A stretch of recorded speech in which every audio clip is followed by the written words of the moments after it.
thanks for watching.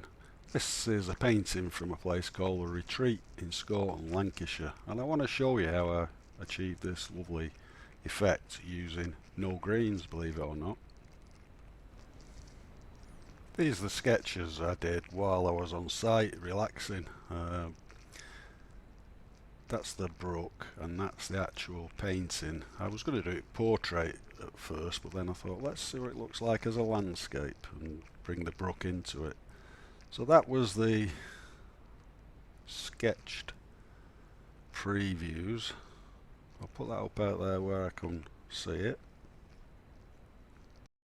And I've got a piece of A3 Bockingford paper. It's a fairly big piece, and what I'm doing now is just going to tape it down so that I can get it really wet, because I'm going to use a heck of a lot of water in this painting using what we call the wet in wet technique. As you can see, sticking it down all round,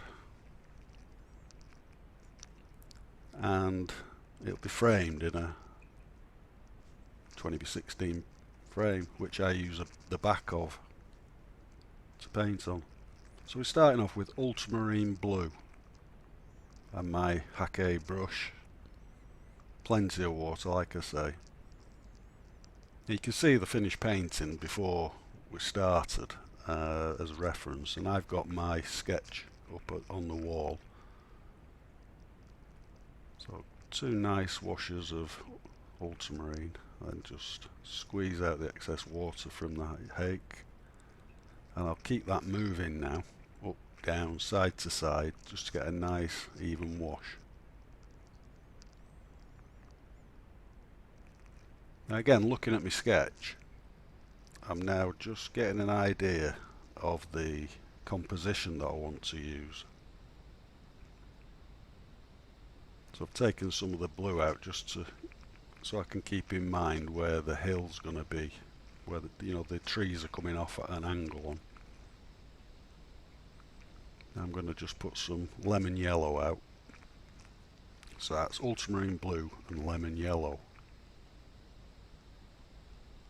Just make a thinnest of green washes there now. And the idea of this, because I'm doing it freehand with the Hague brush, I don't want to put too much pigment on the page at this stage. I just want to get an idea of the sketch, if you like. I'm transferring the pencil sketch into watercolour basically.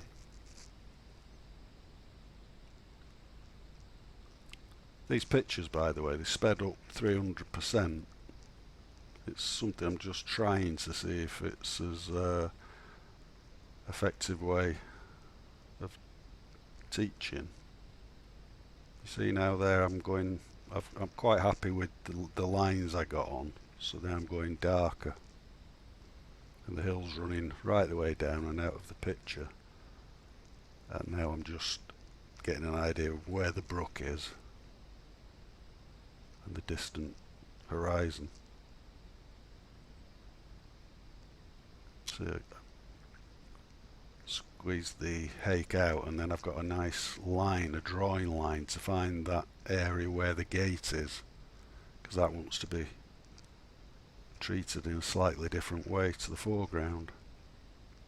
I've just noticed that the sky needs to be moved around a bit, and the foreground of course, but you see how it's now puddling. I mean, we've got a nice effect there, haven't we? Less is more a lot of the time.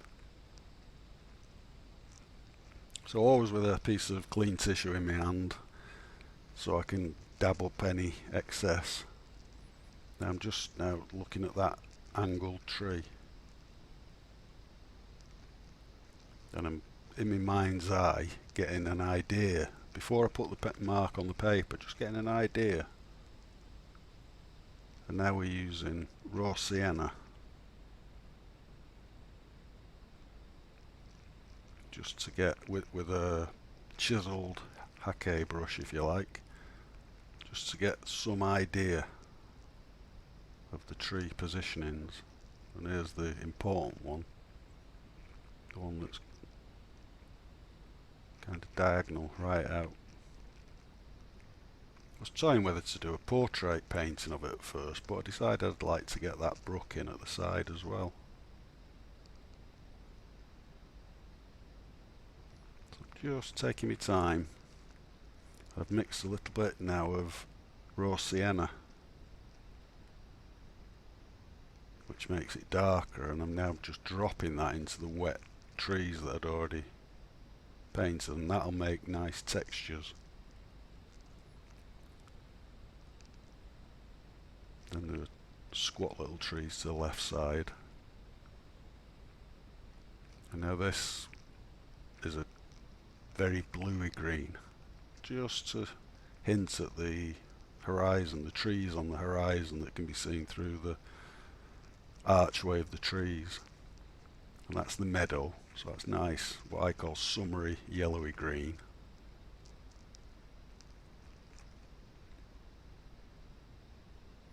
Now I'm using a different brush. This is a number 10 round brush, just to suggest the distant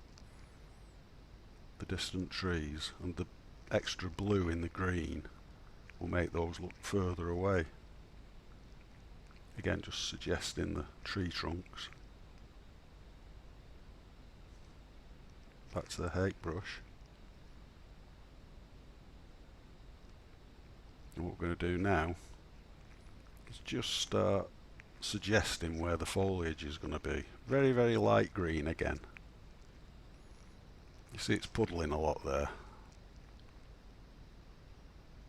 Just let you know this is a brand new hake brush that I'm using, so I'm getting used to how that works as well. But I'm enjoying it. It's lovely using a nice new one. So we're just making the greens now a little bit darker, just by adding a little bit more blue.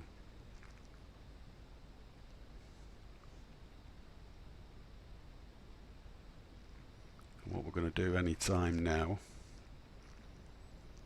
is let it dry.